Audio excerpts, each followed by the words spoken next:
Hello, good morning. శ్రోతలకి నమస్కారం. ఈరోజు మీకోసం ఓ వింతైన ముచ్చట, ఓ తేడాగాడు, ఓ వింత సంఘటన. అది ఈనాటి విషయం. ఇక్కడ దగ్గరలోనే మాకు ఓ హోల్సేల్ షాపింగ్ ఫెసిలిటీ ఉంది. 4 రోజుల క్రితం అక్కడ కొన్న పెట్ స్నాక్స్ నుండి ఓ 2 ప్యాకెట్స్ రిటర్న్ చేయడానికి వెళ్ళాను. ముందుగా కస్టమర్ సర్వీస్కి వెళ్ళి అక్కడ ఉన్న అసోసియేట్కి సేల్స్ స్లిప్తో పాటు ఆ 2 ప్యాకెట్స్ అందించాను. తాబేలు కన్నా నింపాదిగా కదులుతున్న ఆ అసోసియేట్ నల్లజాతి మనిషి. బాగా స్థూలకాయం. కళ్ళ మీదకి, ఫేస్ మాస్క్ మీదకి పడుతున్న ఆ దట్టమైన కర్ల్స్ని పక్కకి తోసుకుంటూ ఆయాసపడుతూ అటు ఇటు కదులుతున్న ఆ మనిషిని చూసి కాస్త జాలనిపించింది. అయినా కానీ నా రిటర్నింగ్ ప్రాసెస్ ఎంతసేపు పడుతుందో అని రెస్ట్లెస్గా కూడా అనిపించింది. ఇక్కడ మీతో మరో ముచ్చట షేర్ చేసుకుంటాను. నిజానికి అమెరికాకి వచ్చాక జాతి, కుల, మతాలకు అతీతంగా కలిసి జీవనం సాగించే సమాజాన్ని ఓ కొత్త కోణం నుంచి చూశాను. భిన్నత్వాలకి అతీతంగా ఒకే మానవ జాతిగా ముందుకి సాగాలి అన్న ఆకాంక్షతో ఇక్కడి సమాజాలు మసులుతాయని తెలుసుకున్నాను. ఇక్కడ స్థిరపడ్డ నాలాంటి వారు అందరితో కలిసే పనిచేస్తారు. పరస్పర స్నేహభావంతో, అందరిలో ఒకరిలా, అందరితో కలుపుగోలుగా, సామాజిక స్పృహతో మెలుగుతారు.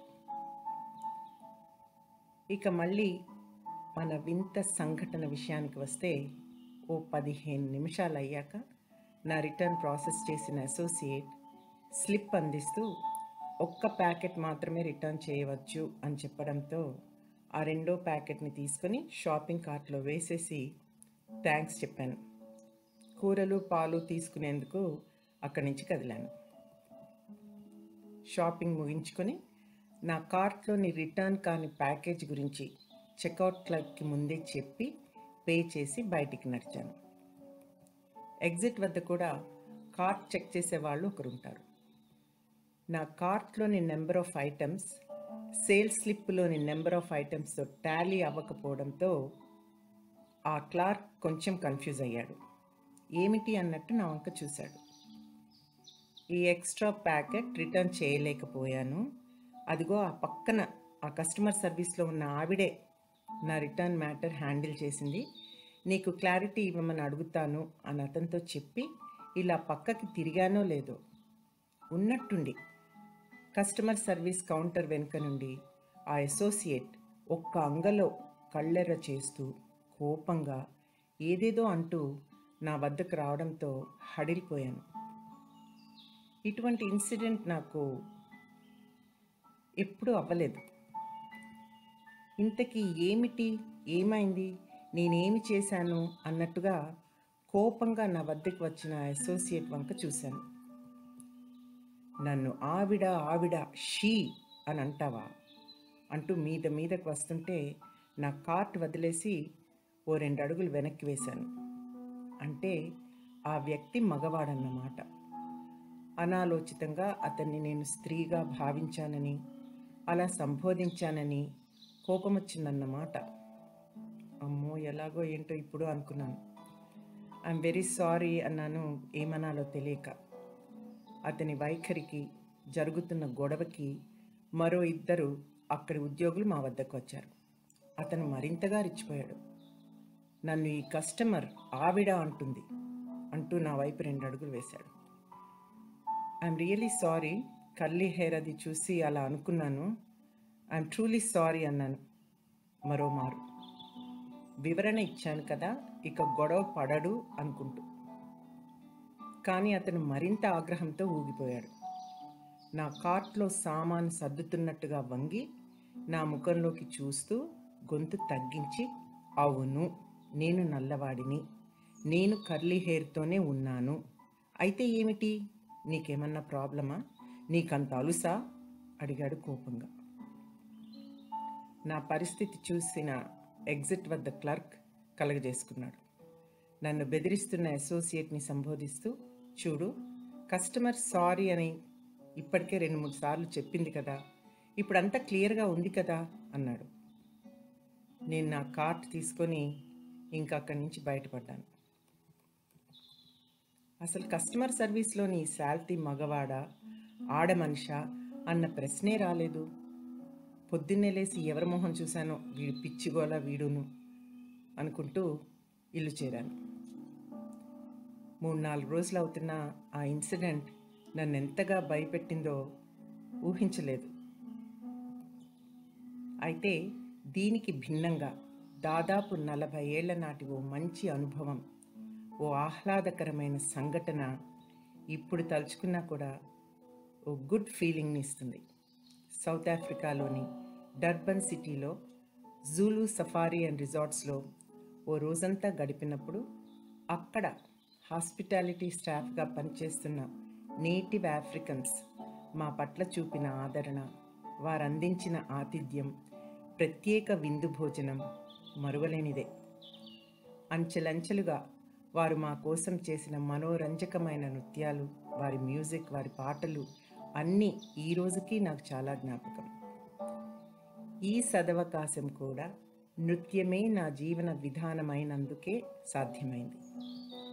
సౌత్ ఆఫ్రికా ఆంధ్ర మహాసభ వారి ఆహ్వానంపై నా మొట్టమొదటి సాంస్కృతిక పర్యటన సందర్భంగా ఎన్నెన్నో చక్కని అనుభవాల్లో ఇది కూడా ఒకటి. విజయవంతంగా అత్యంత ప్రేక్షక ఆదరణతో ముగిసిన ఆ పర్యటనకి అమిట్స్విల్లోని ఓడియన్ థియేటర్లో గ్రాండ్ ఫినాలే ప్రోగ్రాం జరిగింది. అదైన మరునాడు తెల్లారుజామునే బయలుదేరి జూలు సఫారీ అండ్ రిసార్ట్స్కి బయలుదేరి వెళ్ళాము. It was a great experience. ఇక్కడ నిత్యం నేను వెళ్ళే యోగా, జుంబా క్లాసుల్లో అన్ని జాతుల వారం ఎంతో స్నేహంగా మసులుతాము. బయట లంచ్లకి, డిన్నర్లకి కూడా కలిసి వెళ్తుంటాము. ఆ సందర్భంగా మీకోసం ఇక్కడ ఆ చిత్రాలు, టూర్కి, పై చెప్పిన విషయానికి సంబంధిత విజువల్స్ని, కొన్ని పిక్చర్స్ని పొందుపరిచాను. అలాగే దేవులపల్లి కృష్ణశాస్త్రి గారు రచన కొలువైతివా రంగసాయి, కొలువైన నిన్ను చూడ కలవా కన్నులు వేయి అనే ఓ చక్కని పాటకి నృత్యం ఒక బిట్ మీకోసము ఇక్కడ అటాచ్ చేశాను. తప్పక చూస్తారు కదూ.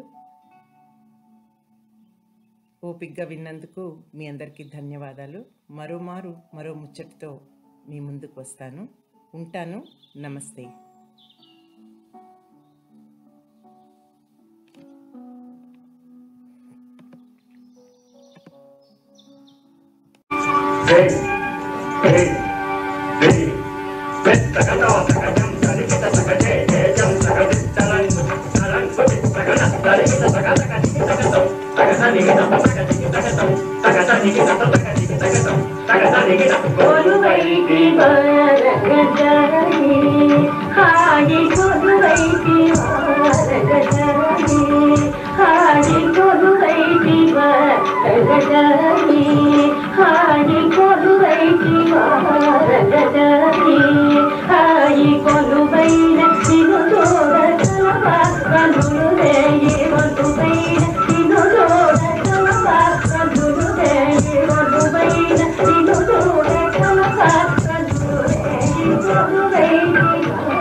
Ragadina, మరి శ్రీగంట సిరిభూమిలో విజయ్ మరి శ్రీగంట సిరిభూమిలో విజయ్ మరి శ్రీగంట పదజడి జగతీతో ఓయి ఓయి పదజడి జగతీతో ఓయి ఓయి పదజడి జగతీతో ఓయి ఓయి కౌలువైకి రగజని హాని కౌలువైకి రగజని తత్తి తగదని వితగిత తగజం తత్తి తగదని వితగిత తగజం జగత సొంగలు తగరునా జగత సొంగలు తగరునా దేవుడి జగత కిల జగనంత దేవుడి జగత కిల జగనంత జగనం జగం అతకనం జగం అతకయం జగం అతకయం జగం జగనగజం జగనం జగనది దారి దారి దారి తోరే వివరణ తెరి దత్తం ఔరా ఔరా ఔరా ఔరా